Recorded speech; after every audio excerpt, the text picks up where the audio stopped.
Olá, seja muito bem-vindo e bem-vinda. Mulheres em Debate está no ar. Esse programa é fruto de parceria entre a Assembleia Legislativa de Mato Grosso do Sul e também a Subsecretaria de Políticas Públicas para Mulheres, sempre debatendo temas que afetam a vida do nosso público-alvo. Hoje nós vamos falar para uma parcela da população que hoje é a maioria, mas infelizmente ainda é a minoria ocupando cargos de chefia, gerência e superintendência. E é por isso que a gente vai bater um papo com duas mulheres que atuam em cargos máximos, onde elas desempenham suas profissões, para comentar um pouquinho de como é ser mulher num ambiente corporativo, seja ele público ou privado. Quero agradecer a participação da doutora Fabiola Marchetti, que é Procuradora-Geral do Estado. Doutora Fabiola, obrigada pela sua participação. Obrigada. Eu que agradeço aqui a oportunidade, né, e o convite de participar desse programa especial. Muito obrigada, é um prazer. E também vamos conversar hoje com a delegada de polícia Ana Cláudia Medina, ela que é diretora do Departamento de Repressão à Corrupção e ao Crime Organizado, DRACO. Seja muito bem-vinda, obrigada. Eu agradeço muito o espaço e me sinto honrada de poder falar de um tema tão importante e sensível. Bom, e o Mulheres em Debate sempre trazendo temas importantes, temas também polêmicos, hoje falando sobre mulheres em cargo de desempenho na chefia. E a gente tem aqui alguns números atualizados mostrando que, apesar de sermos uma maioria, ainda somos, infelizmente, a minoria ocupando esses espaços. Mas, aos pouquinhos, a gente está conquistando. Vamos conferir a reportagem.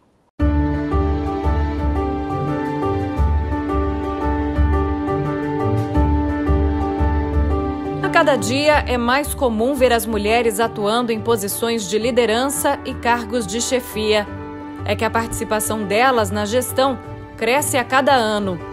De acordo com o Ministério da Economia, dos 2,6 milhões de empregos em cargos de chefia registrados na Relação Anual de Informações Sociais, o RAIS, em 2017, as mulheres somavam 1.143.821 vínculos empregatícios, 43,8% do total.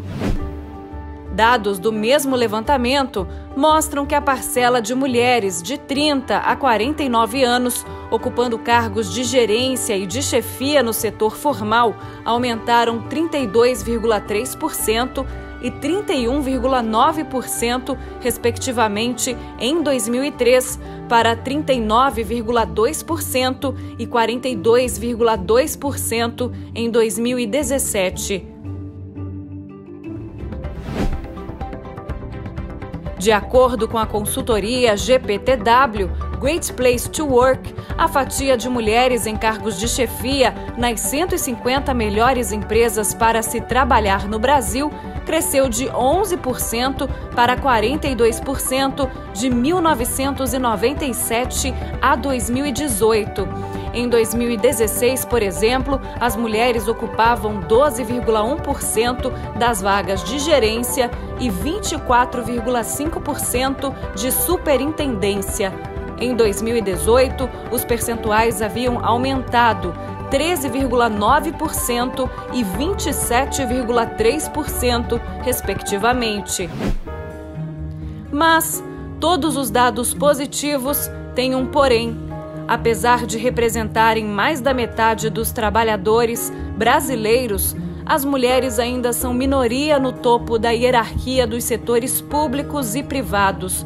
Somente 37,8% dos cargos gerenciais existentes no país são ocupados por mulheres, de acordo com dados do Instituto Brasileiro de Geografia e Estatística, o IBGE.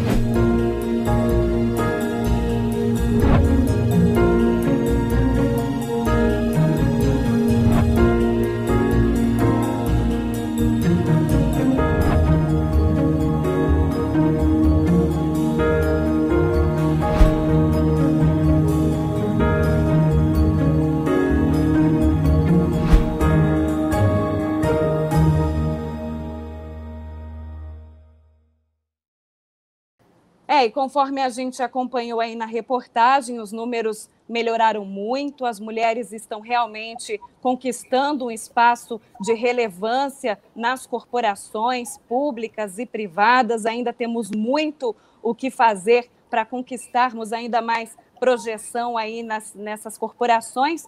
E é por isso que eu começo direcionando uma pergunta para a doutora Fabíola, que é a primeira procuradora-geral do Estado em 40 anos, em mais de 40 anos da história da corporação. E eu queria saber como é que foi, né, galgar essa trajetória e se tornar a primeira representante do gênero feminino como líder da PGE. Lívia, mais uma vez quero repetir o prazer que é para mim participar desse programa, principalmente pela temática, né? Mulheres em Debate. Já diz aqui, nós viemos aqui, que é discutir essa questão da participação da mulher na sociedade em todos os setores, né? E hoje, especificamente, a gente está falando dos cargos de liderança. E por que especificamente da liderança, né? Eu acho que a gente já ocupa uma parcela representativa dos espaços de trabalho. E agora o que a gente passa a discutir é a assunção de espaços de liderança, né, que são as funções de comando. E eu ingressei na PGE, né, na Procuradoria-Geral do Estado, há 15 anos, e exerço essa função com muita paixão, né, muita dedicação, e desde o princípio eu já assumi uma coordenadoria, que é uma coordenadoria jurídica da Secretaria de Administração, onde lá nós cuidávamos das questões de pessoal, essencialmente, né? O Estado tem muitos servidores públicos, então, consequentemente, são muitos os problemas, as dificuldades, né? E as questões para serem resolvidas, e eu exerci por 11 anos essa chefia. Depois disso, eu fui convidada para assumir uma função de procuradora-geral adjunta, em 2018.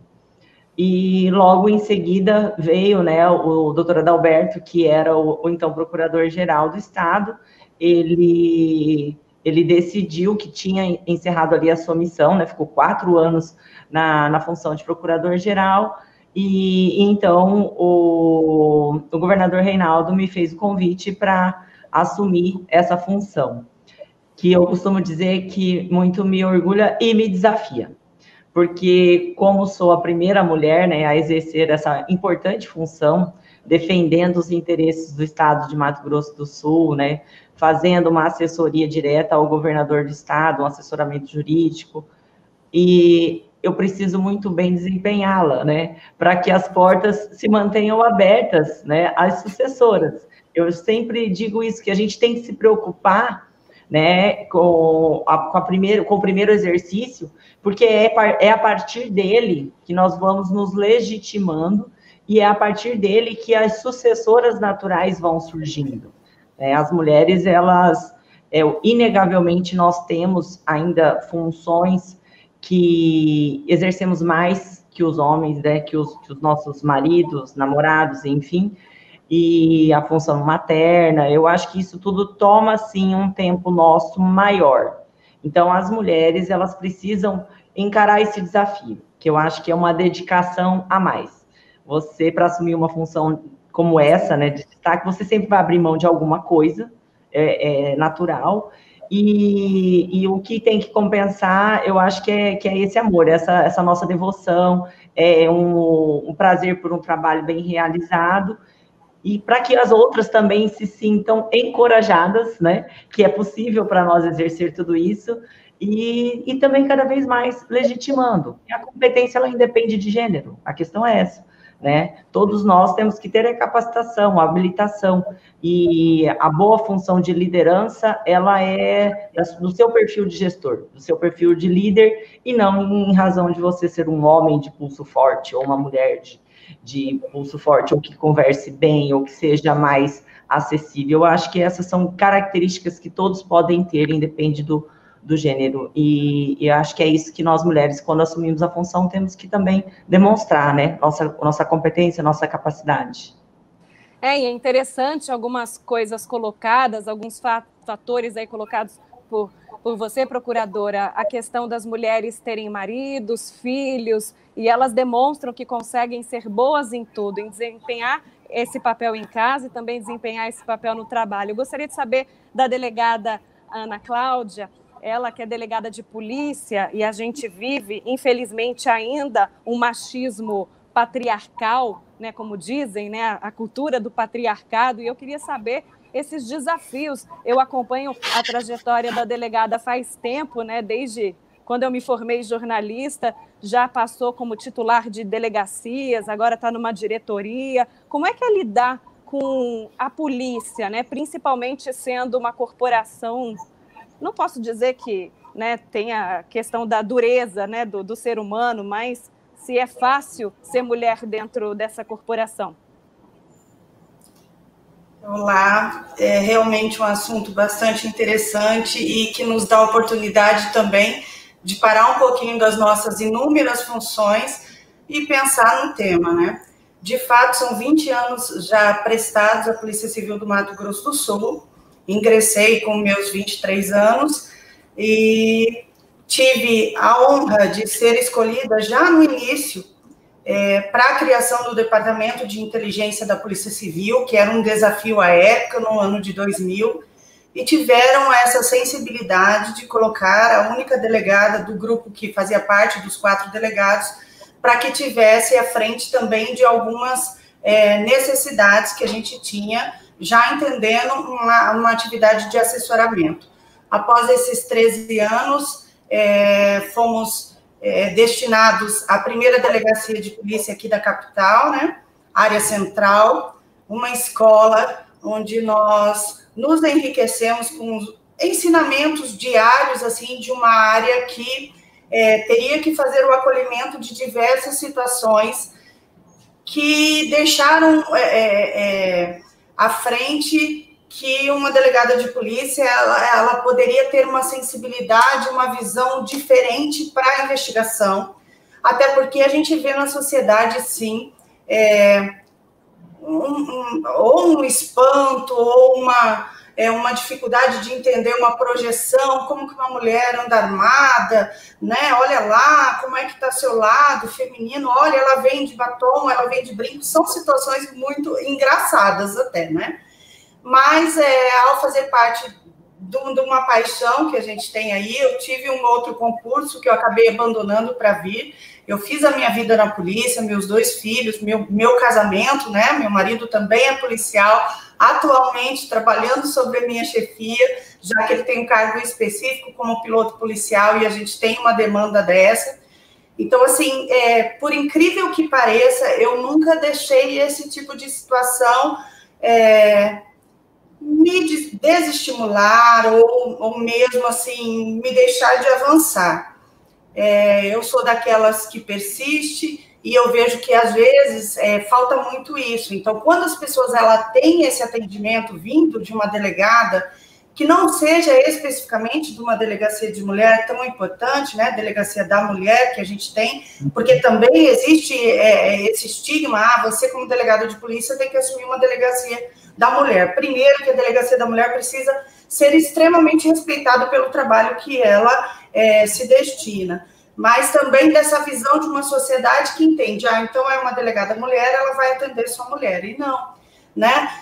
E quando saí da delegacia, da primeira delegacia, já com alguns casos que na época traziam um clamor à sociedade aqui, sul-mato-grossense, como o caso da quimioterapia da Santa Casa, onde foi essa persistência que a gente tem mesmo nas inúmeras funções que a gente desempenha no dia a dia, tive o grato convite de assumir uma delegacia de combate ao crime organizado, algo que a gente sabe que não é só formado pelo embate com as facções criminosas, mas também as organizações que estão niveladas, muitas vezes em esferas de poder, né, alto poder aquisitivo, e que demandavam uma certa postura de firmeza para que a gente pudesse levar a lei para todos, né, a aplicação da lei para todos, independente de quem fosse.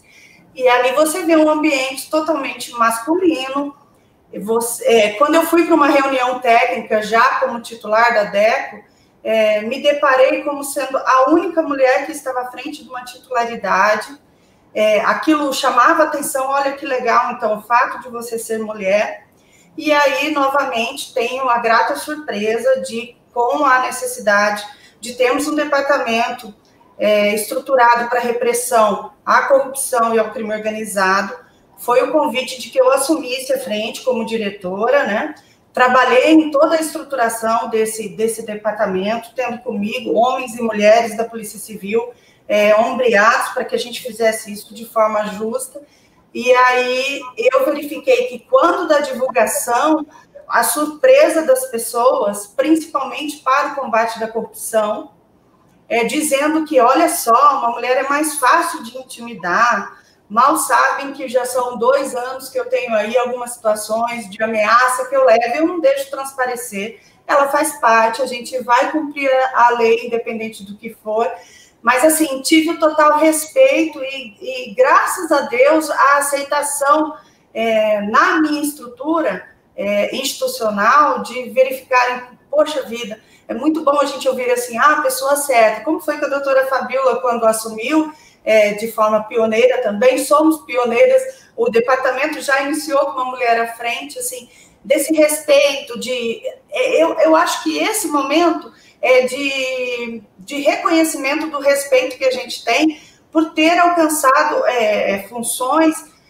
que demandam critério, rigidez na medida necessária, essa sensibilidade, fomos escolhidas principalmente pelo perfil profissional, independente de gênero, porque nós estamos aqui representando uma classe, dizendo para todos que nós somos capazes tanto quanto, independente das milhões de outras funções. Então, assim, eu ainda tenho a minha função de esposa fora do serviço aqui, talvez ele entenda um pouquinho mais da dedicação e da ausência, né? Os filhos entendem isso, assim, porque é uma vivência de 24 horas da gente coordenar e administrar casa, marido, filho e a delegacia. Nós estamos numa função que é 24 horas que demandam da nossa atenção.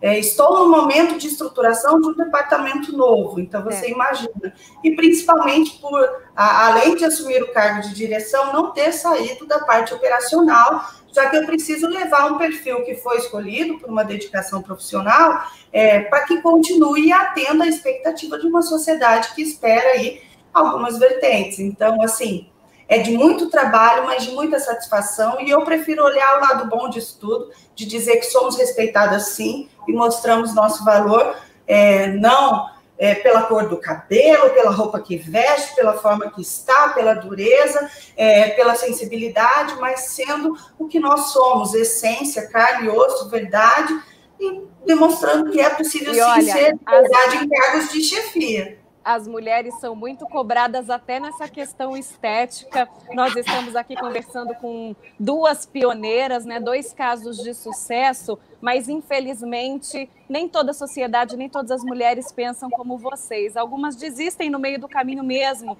acham difícil, é muita cobrança, é a família, é a casa.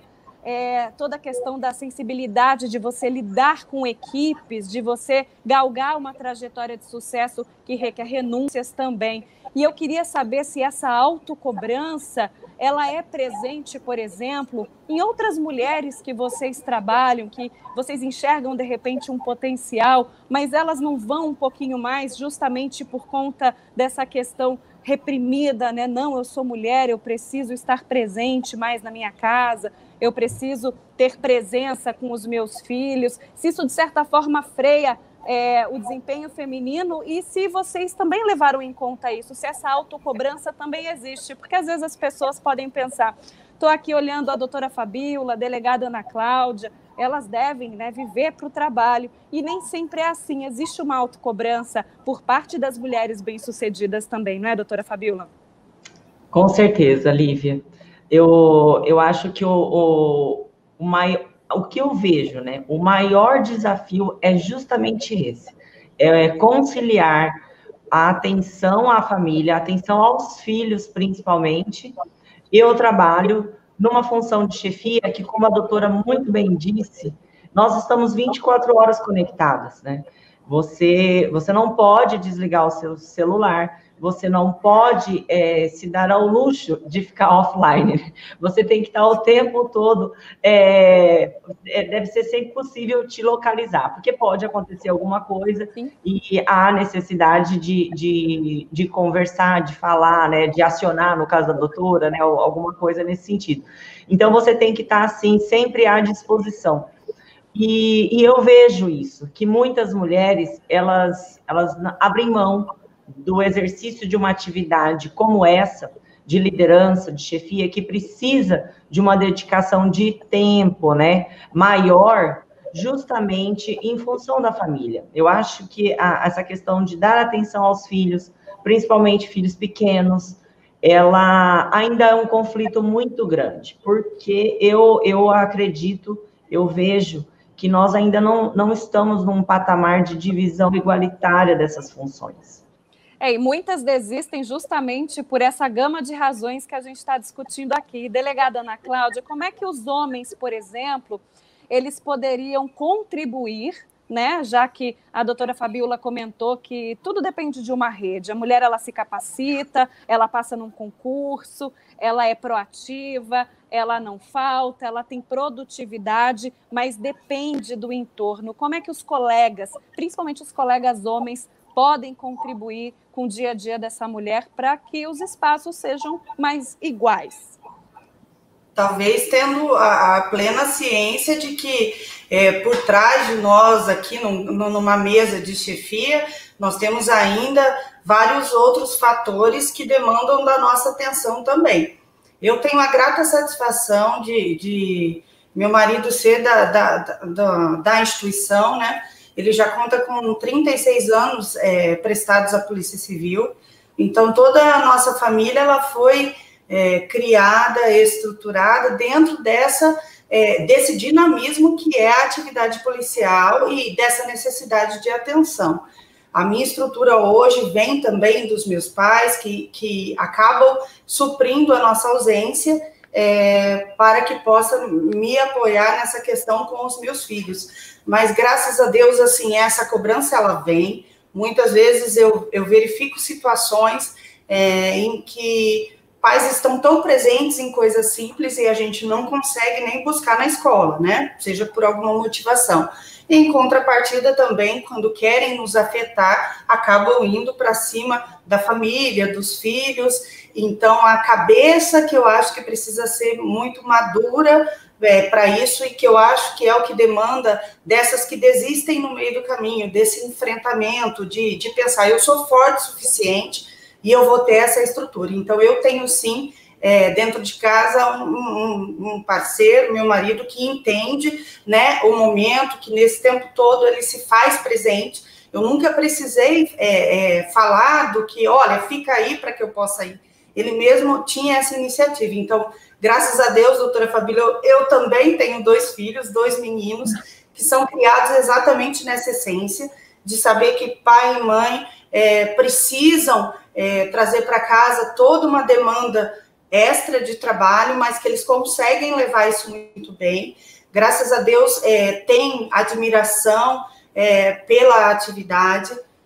Algumas pessoas eu vejo comentarem, né, principalmente quando a gente tem um pouquinho de destaque, seja pela mídia, pelas operações, né, tipo assim, algo que a mãe seria aquela que passaria a mão na cabeça, né, olha lá, meu filho, não, eu seria um entrave, porque, filho de polícia, não vai poder fazer isso, porque sua mãe vai descobrir e tal, então tem que se trabalhar com isso também, né, daquela fase de adolescência, de como você vai se comportar nos ambientes que, porventura, tenham conhecimento, porque eu falo que, embora sejamos policiais 24 horas por dia, eu tenho, sim, meu momento de mãe, meu momento de esposa, tanto é que as pessoas não reconhecem quando eu saio para alguma atividade que eu não estou uniformizada, assim, olha só, ela está sendo mãe, né? Eu falo, eu sofro com essa atividade à distância tão necessária nesse momento de pandemia, mas, assim, com a nossa rotina, a aula online fica praticamente impossível, né? Como é que eu vou suprir os 2 lados? Muitas vezes eu viajo e aí não tem quem vá com o menor, né? Que no caso está com 7 anos, como é que vai fazer isso?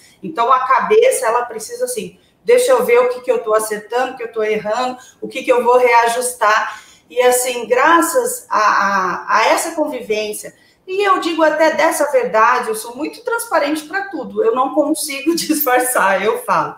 Eu tenho uma equipe que entende e é muita satisfação quando eu ouço assim, poxa vida, tá vendo só, se fosse nessa atividade um delegado, não ia tratar as coisas assim. Então, olha só que reconhecimento, olha que ponto a gente já chegou. Então, assim, eu prefiro sempre ver o lado positivo. Então, a gente tem mais um minutinho. Gostaria de que, em poucas palavras, doutora Fabíola, delegada Ana Cláudia Medina, deixassem um recadinho para as mulheres que têm muito potencial, né, que têm realmente muita empatia, que gostam do que fazem, para batalharem pelos seus sonhos profissionais. Em poucas palavras, por conta do tempo, doutora Fabíola.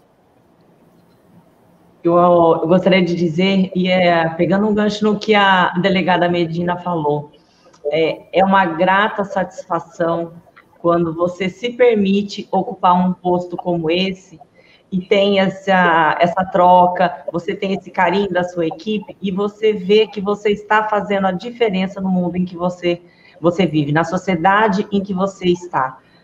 O se lançar a uma função de chefia, a uma função de liderança, é assumir a responsabilidade de fazer algo diferente, de contribuir para o lugar onde você mora.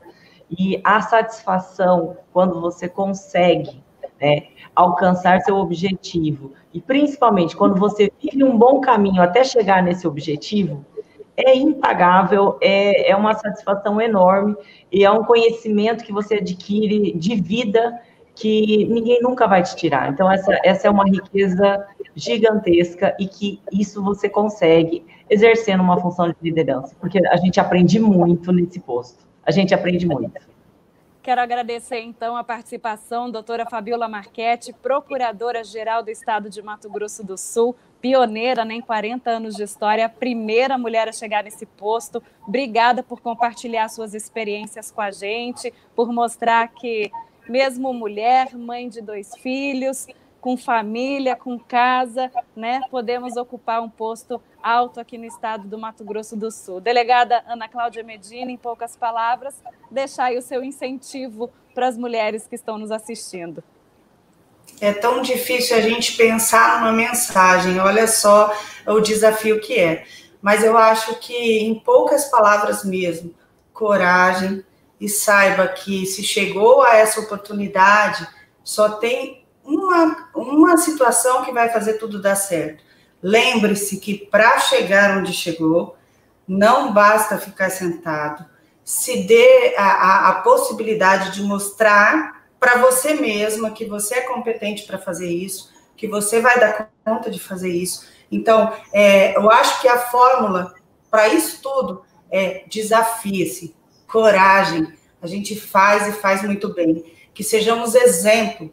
Leve isso sempre. Eu vou sempre olhar para o lado positivo. Se não deu certo ainda é porque não finalizou. Então, creia em você, na sua coragem, na sua fibra, na sua competência. Você fazendo isso, ninguém mais vai dizer que você não pode. Então, coragem, porque a gente é tão capaz quanto qualquer um.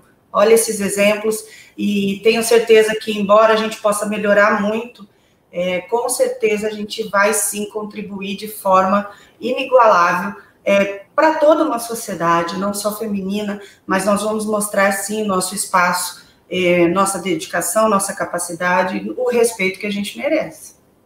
Tá certo, agradecendo também a participação da delegada de Polícia Civil, Ana Cláudia Medina, diretora da DRACO. Mais uma vez, obrigado e parabéns também pela sua carreira linda na Polícia Civil. A gente sempre acompanhando as notícias e boa sorte aí, né, nas operações. Bom, gente, é isso. Mulheres em Debate vai ficando por aqui, agradecendo mais uma vez as nossas 2 participantes, você que curtiu o nosso conteúdo, que acompanha, né, ao longo de todas as edições do bate-papo com tantas mulheres fortes, trazendo tantas lições e temas importantes aqui para a TV Assembleia. Não deixe de compartilhar o nosso link do YouTube com seus amigos e familiares e acompanhar, é claro, o canal 9 da NET, além das redes sociais da Subsecretaria de Políticas Públicas para as Mulheres de Mato Grosso do Sul. Nos vemos em uma próxima edição. Até lá. Tchau, tchau.